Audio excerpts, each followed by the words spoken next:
할렐루야.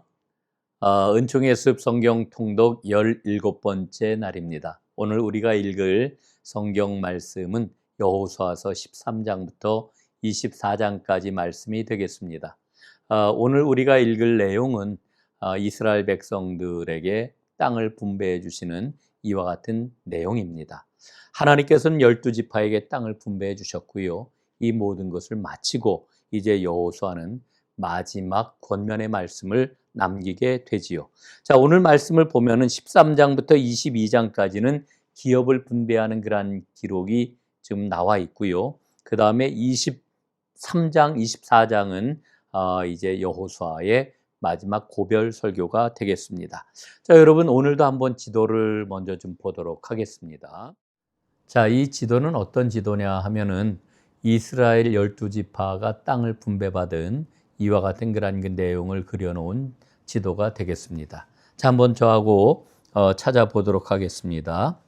납달리라고 보이시죠? 여기가 납달리 지파의 그러한 그 분배받은 지역입니다. 그 다음에 아셀 지파, 아셀. 그 다음에 오른쪽으로 므낫세가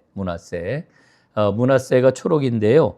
이 므낫세 지파는 요단 동편의 절반, 요단 서편의 절반 이래가지고 요단 서편에도 밑으로 중간에 보면은 므낫세가 또 나옵니다.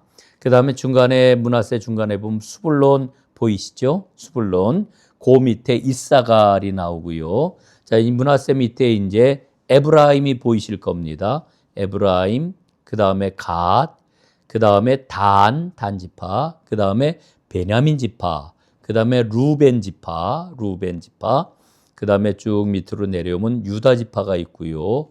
유다 지파에게 거의 흡수되다시피 한 시므온 지파가 그 밑에 있습니다. 자, 이렇게 해서 12지파의 그러한 땅 분배받은 그러한 그 내용을 이 지도에서 우리가 볼 수가 있겠습니다. 자, 그 다음에 또 한 가지 우리가 살펴볼 게 있는데 도피성입니다. 이 도피성이라고 하는 것은 이 레위 지파는 땅을 분배를 받지 못하고 하나님이 레위 지파의 기업이 되시는데 레위 지파는 12지파의 48개 성읍으로 흩어져서 이렇게 살게 됩니다.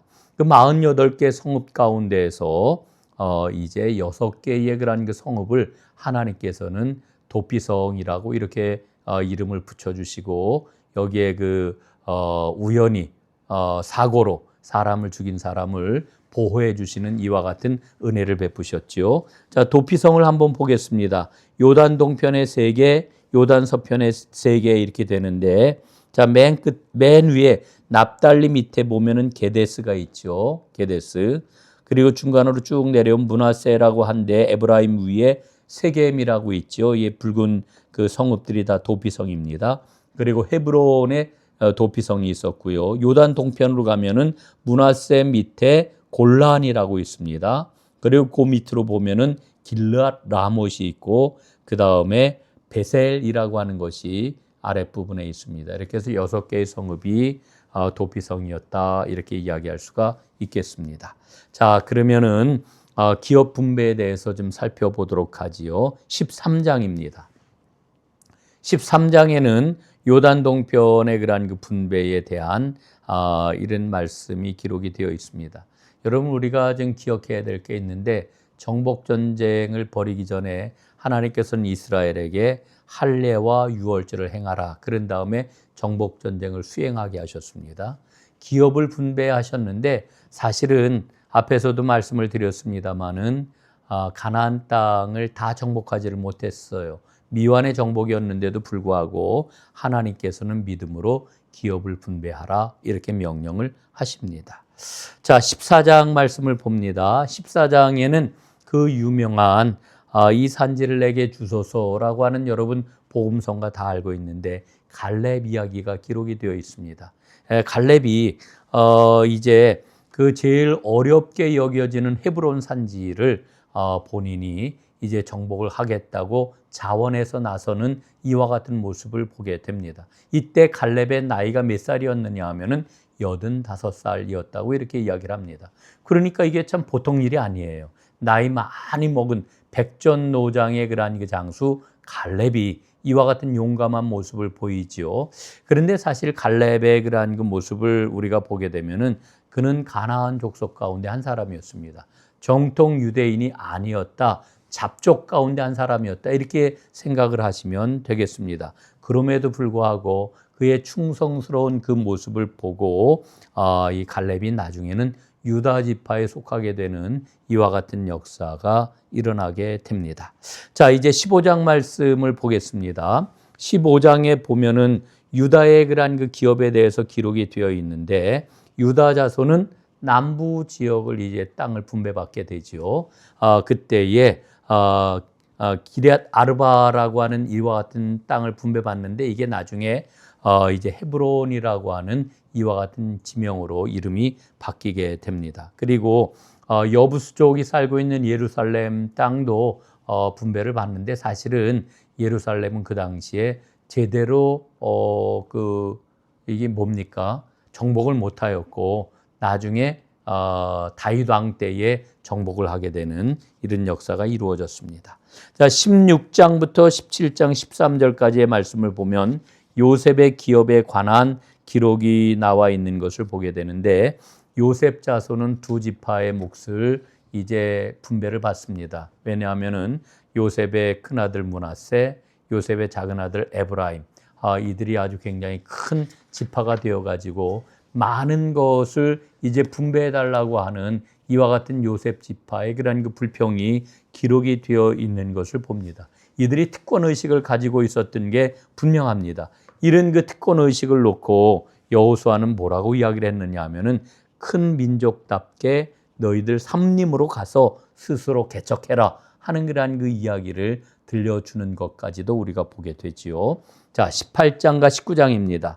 18장과 19장 말씀에는 다른 그러한 그 지파들이 기업을 분배받은 이야기가 18장과 19장 나누어서 기록이 되어 있는데 그 내용들을 보면은 이렇습니다. 베냐민 지파입니다. 베냐민 지파는 기업을 어디에 분배를 받았느냐? 유다와 에브라임 산지 중간 지대에 있는 땅을 분배받았고요. 시므온 지파는 유다의 그러한 그 기업 중에서 여러 성읍들이 중복되어 있는 것처럼 이렇게 땅을 분배를 받았습니다. 유다가 굉장히 컸고 시므온은 굉장히 연약한 지파였기 때문이기도 하고요. 그리고 영적으로 보게 되면은 시므온이 죄를 많이 저질렀기 때문이기도 합니다. 자, 스불론은 북부 해변 근처에 기업을 받아서 해변까지 영향력을 미쳤고요. 이사갈은 이스라엘에서 제일 비옥한 땅이라고 이야기하는 이스라엘 평원을 받게 됩니다. 그 다음에 아셀은 북부 해안의 비옥한 평야를 이제 분배받았고요. 납달리는 갈릴리의 서쪽, 남쪽, 북쪽을 받았습니다. 단은 처음에는 중부 해안의 기업을 받았지만은 나중에 북쪽으로 기업을 확장을 하게 됩니다. 자, 이게 18장, 19장에 기록이 되어 있는 여러 지파들의 땅 분배 이야기가 되겠고요. 20장 말씀은 도피성 이야기입니다. 도피성은 하나님께서 은혜를 베푸시는 이와 같은 성이라고 생각을 하면 되겠고 하나님께서 얼마나 섬세한 분이신지 그리고 죄인들을 사랑하시고 구원하시기 위하여서 얼마나 열심을 다하시는 분인지를 알 수 있는 그와 같은 성이 되겠습니다.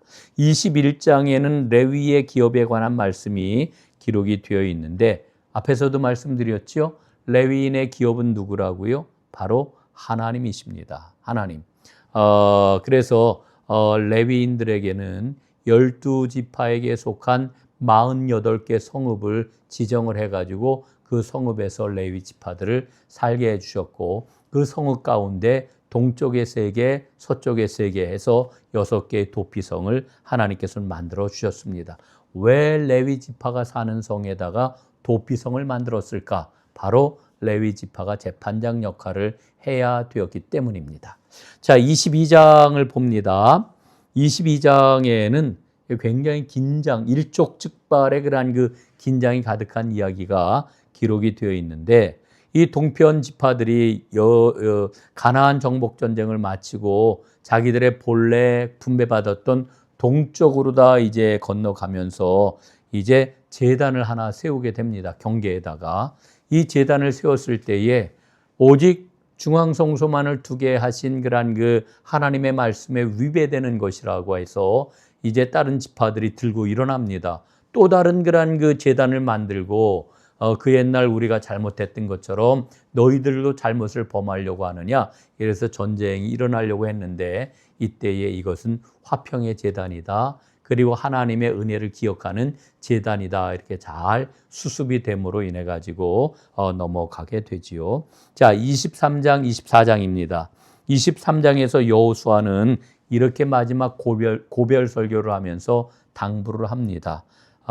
그 옛날 우리가 하나님의 은혜를 어떻게 받았는지 잊지 말고 오직 하나님만 섬기고 이방인들을 이제 멀리해서 우상 숭배의 길을 떠나라, 이렇게 당부를 합니다. 자, 그리고 24장 말씀은 어떤 내용이냐? 여호수아가 언약을 갱신하는 이와 같은 장면이 기록이 되어 있습니다.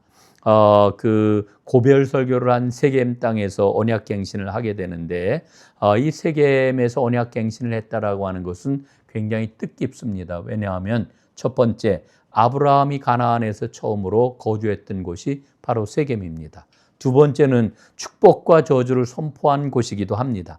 그리고 세 번째로는 요셉의 유고를 안장한 곳이 세겜이었기 때문에 이 세겜에서 언약을 갱신했다라고 하는 것은 우리 그 이스라엘 백성들에게는 굉장히 뜻깊은 그런 일이었다, 이렇게 이야기를 할 수가 있겠습니다. 자, 이제 오늘의 요점입니다. 첫째, 하나님께서는 약속의 말씀을 남김없이 지키시는 신실하신 분이시다. 두 번째, 하나님은 이방인도 세우시고 유대인도 벌하시는 공평하신 하나님이시다. 세 번째, 하나님은 가나안 정복도 분배도 하나님의 은혜라고 하는 것을 알기를 원하시는 분이시다. 자, 여러분, 오늘도 성경 통독의 길에 우리가 함께 나섰는데 이 통독하는 가운데 우리에게 주시는 은혜가 큽니다. 그 은혜가 여러분의 삶 가운데 가득하기를 간절히 바라겠습니다. 수고 많으셨습니다.